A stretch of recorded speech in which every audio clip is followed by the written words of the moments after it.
Hi friends, it's Kate here with your Fearless Word of the Day. And today we are going to be in 1 Timothy 6, verses 9 through 10.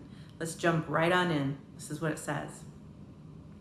Those who want to get rich fall into temptation and a trap, and into many foolish and harmful desires that plunge people into ruin and destruction. Okay? For the love of money is a root of all kinds of evil.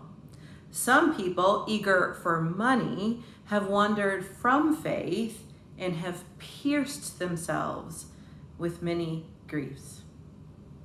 Don't you just love Paul? Paul just puts it out there to Timothy. I love that he tells Timothy honestly and truthfully. He's not saying here that money is bad.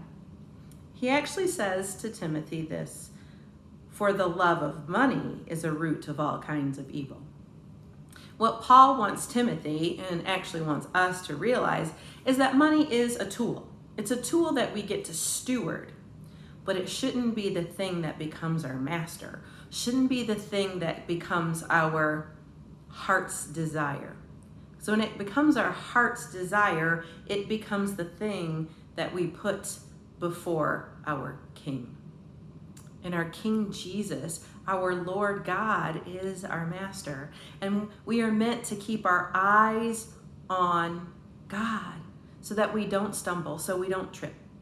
But when we start desiring money to the point that we take our eyes off God and we start just focusing in on that thing, those cravings for money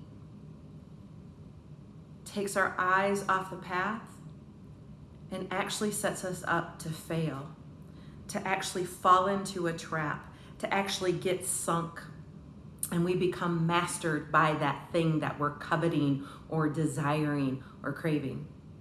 Now, I'll be honest, when I was growing up, I just thought, man, if we had more money. When I was a single mom, I just thought, if I had more money, my life would be better, everything would be great, I would have no worries. And I spent a lot of time thinking about money. And at some points in my life, that thought, that dream became a craving that I just couldn't fix. It was never going to be enough. Didn't have a lot of money, but whatever I had was never enough. And it was in those moments I failed to see that money was a tool that was a blessing so that I could be a good steward to take care of my family and to take care of the things that God had provided. And then I found Jesus and I fell in love with God. And I realized that this money that I thought would make everything easier was actually becoming a barrier in my relationship with Jesus.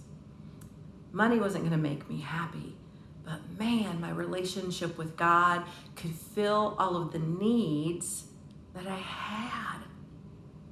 So I realized I needed to keep my eyes on my King and not on things, not to look at the desires of the world, but to look at what God would have planned for me and his desires, to almost check myself before I wrecked myself. And I think that's what Paul's telling Timothy and telling us. Check our eyes, check our visions, check our hearts, check how we're holding money and things in our lives.